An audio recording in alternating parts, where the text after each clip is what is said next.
Salam kerahiman. Hari ini 27 Februari kita akan baca dari 1575 dan 1600. Kita mulai ya. Dalam nama Bapa dan Putra dan Roh Kudus. Amin. 1575. Salam kepadamu, oh kasih abadi, Yesusku yang manis, yang telah turun untuk tinggal di dalam hatiku. Aku memberi salam kepadamu, oh Allah yang mulia, yang berkenan merunduk kepadaku, dan karena cintamu akan daku, engkau telah menghampakan diri sedemikian rupa dengan tampil dalam wujud roti yang sederhana. Aku memberi salam kepadamu, ya Yesus, puspa kemanusiaan yang tak pernah akan layu. Engkau satu-satunya bagi jiwaku.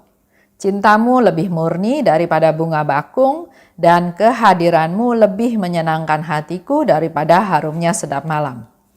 Persahabatanmu lebih mesra dan lebih lembut daripada lembutnya bunga mawar, tetapi sekaligus lebih kuat daripada maut.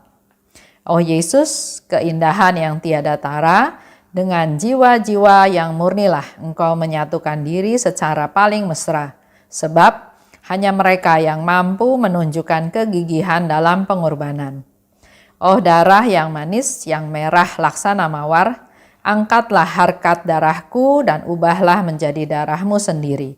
Dan biarlah hal ini terjadi atas diriku sesuai dengan perkenanmu yang kudus. 1600.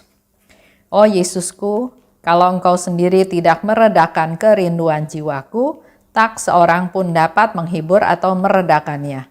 Setiap pendekatanmu membangkitkan pesona cinta dalam jiwaku, tetapi juga mengakibatkan suatu sakratul maut yang baru. Sebab, meskipun begitu sering engkau menghampiri jiwaku, bahkan dengan cara yang paling istimewa, aku masih tetap mencintaimu dari kejauhan, dan hatiku hanya bisa tenggelam dalam ekstase cinta. Sebab, kesatuan ini belumlah kesatuan yang penuh dan kekal, meskipun seringkali engkau menyatukan diri dengan aku tanpa sekat selubung, seolah-olah dari muka ke muka.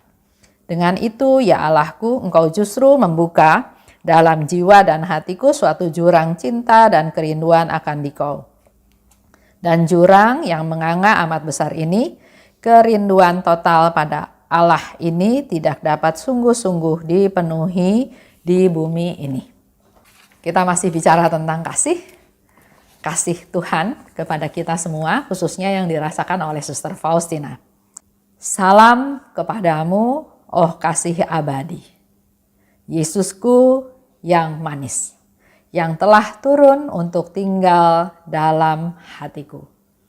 Dia mengungkapkan rasa sukacitanya, rasa kegembiraannya dengan mengatakan hal tersebut.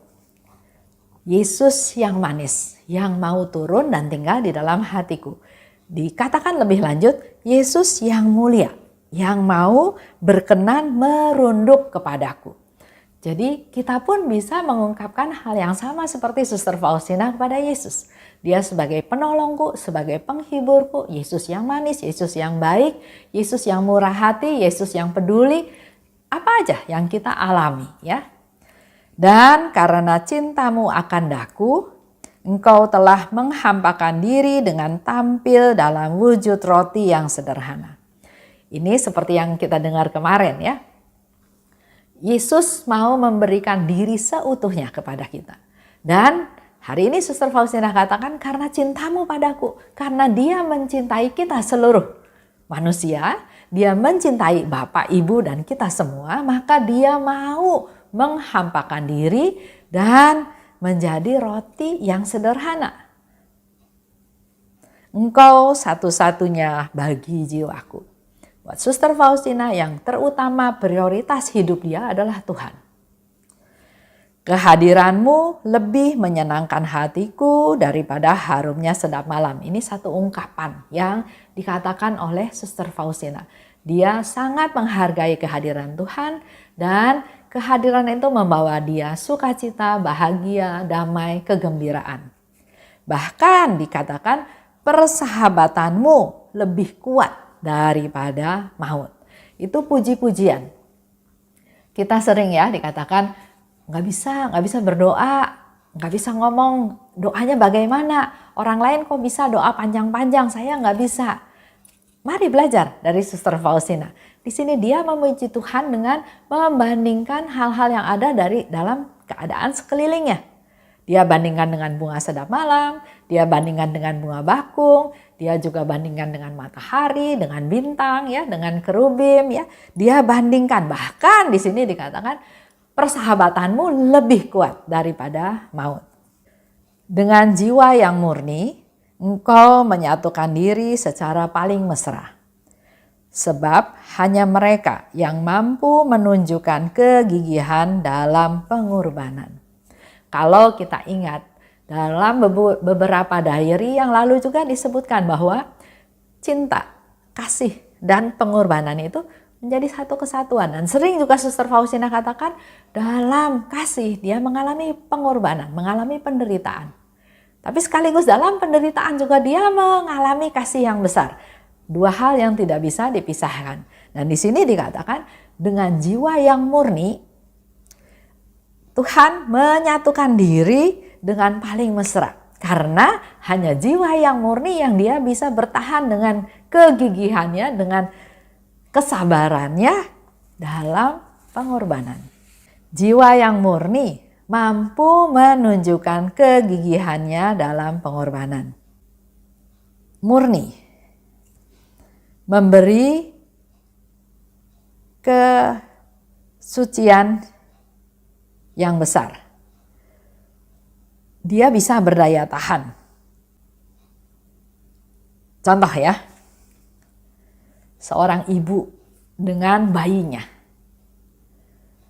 Dia nggak tahu nanti anak itu besar jadi apa.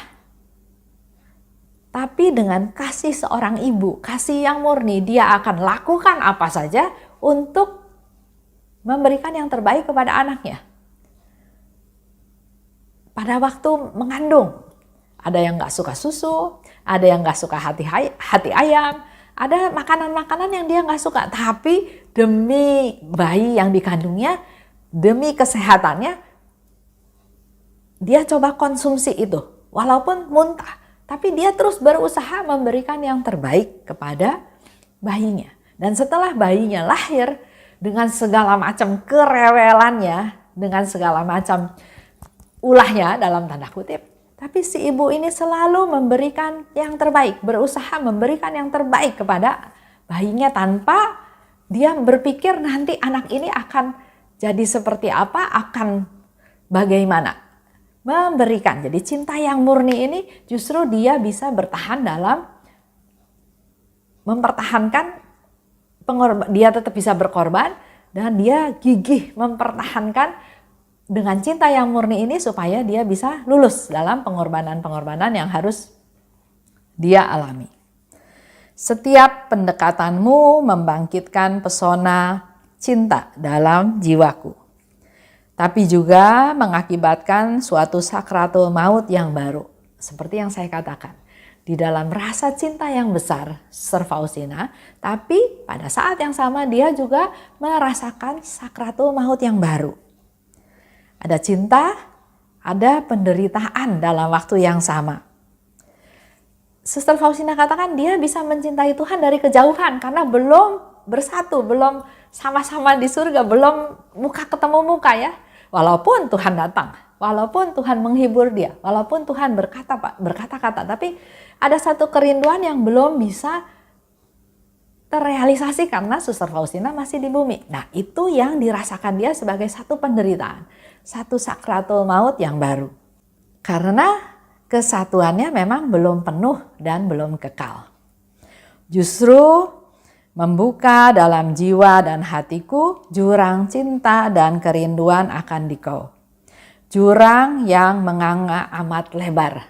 Karena begitu besar kerinduannya, dan jadi dia merasakan jurangnya itu juga menganga, terbuka begitu lebar yang nggak tahu kapan bisa dilewati. Karena kerinduan akan Allah ini tidak dapat sungguh-sungguh dipenuhi di bumi. Itu yang menyebabkan dia mengalami sakratul maut yang baru. makin merasakan cinta, makin ingin bersatu, tapi waktunya belum tiba, maka hal inilah yang menyebabkan dia mengalami sakratul maut yang baru tadi dikatakan ya, karena masih harus berpisah lagi.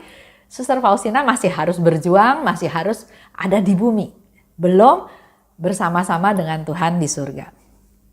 Contoh, mungkin contohnya nggak terlalu pas ya, tapi ini yang saya alami waktu contoh saya waktu pacaran sama suami saya sekarang ya. Jadi waktu itu dia kerja di luar pulau, dia kerja di Jambi.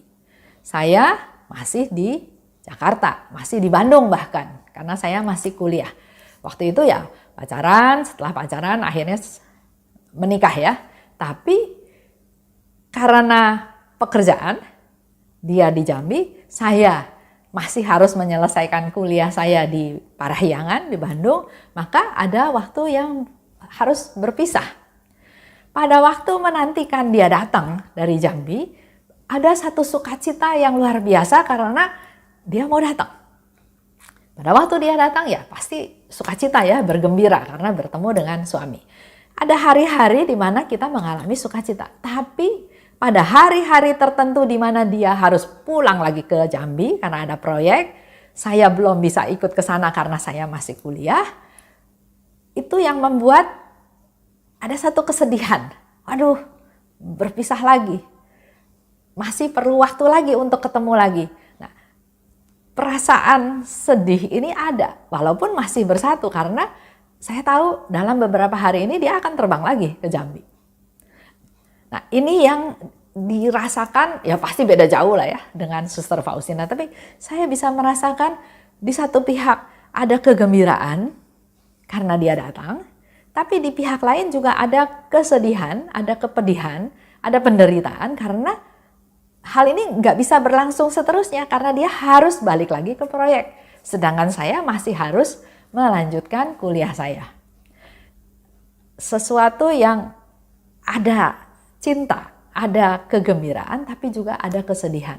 Nah, di dalam hidup kita sehari-hari juga, setiap ada kesedihan, Bapak Ibu jangan pesimis. Pasti ada sukacita, ada kegembiraan juga yang Tuhan kasih.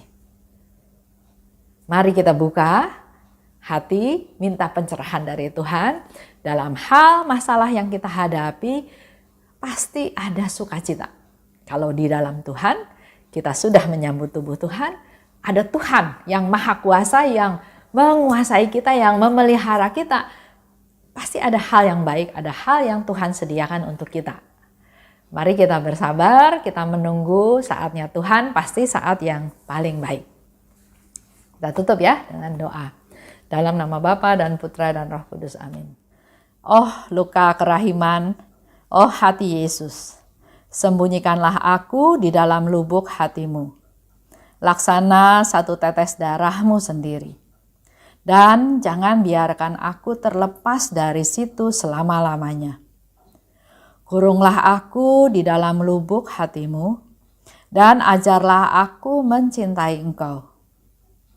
Tuhan, mampukan aku memahami sepenuhnya siapa dirimu. Bawalah aku masuk ke dalam rengkuhan mesramu, sejauh itu dapat ditanggung oleh kodrat insani. Amin. Dalam nama Bapa dan Putra dan Roh Kudus, amin. Salam kerahiman.